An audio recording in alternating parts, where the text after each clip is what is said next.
Elle est la troisième activité de loisirs des Français derrière le football. Une pratique millénaire qui rassemble près d'1 million de pratiquants en France, la chasse. À Brignoles, dans le Var, nous avons rencontré 3 chasseurs. Tous font partie de la Fédération départementale des chasseurs du Var. Caterina, Adrien et Christian sont de véritables passionnés. Pour eux, la chasse, c'est d'abord un moment de grâce et de partage. On adore être dans la nature, les bois, les bruits. Quand on travaille toute la semaine dans un magasin ou dans un bureau, on se détend et puis on est avec quelqu'un, avec un ami fidèle. Nos chiens, c'est les premiers amis fidèles pour chasser.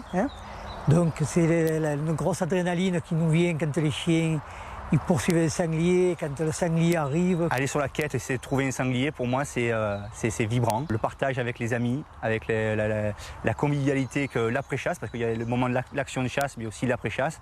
L'après-chasse, on rigole, on apprend plein de choses. Souvent critiquée par ses détracteurs, la chasse se distingue par son rôle important en faveur de la biodiversité, comme les battues qui servent à réguler les animaux, surtout auprès des cultures.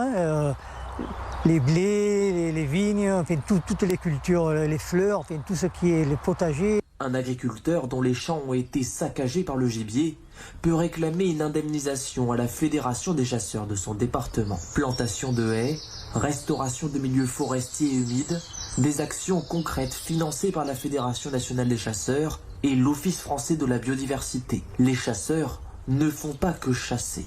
Aujourd'hui, on est en contact direct avec la biodiversité et la forêt dès qu'on chasse. Aujourd'hui, les premiers écolos, c'est les chasseurs. Les chasseurs parce qu'on est acteurs de la biodiversité. On veut un bien-être phénoménal pour nos forêts. On les protège, on les nettoie. Et les consignes de tir lors d'une battue sont claires. Identifier le gibier avant de prendre la visée. On les tue d'une certaine façon, on ne les blesse pas. On fait vraiment, plutôt que de les blesser, si on sait que le tir n'est pas fichant, on ne tire pas. À la Fédération des chasseurs du Var, la chasse est une pratique réglementée et très encadrée. Une formation doit être obligatoirement suivie pour obtenir son permis de chasser. Il y a une demi-journée de formation théorique. Ensuite, il y a au moins 2 journées de formation pratique. Et ensuite, il y a l'examen qui se passe sur le même terrain que la formation. Et pour les jeunes qui n'auraient pas encore l'âge légal de chasser seuls? Donc il faut une formation pour une chasse accompagnée, c'est-à-dire qu'ils pourront aller chasser avec un tuteur qui, lui, a le permis. Et il y aura une arme pour les deux, je dirais. Et ils voient comment se passe réellement l'action de chasse elle-même. Si la chasse continue à faire l'objet de controverses, ces pratiquants nous l'ont répété, la chasse ne se défend pas, elle s'explique.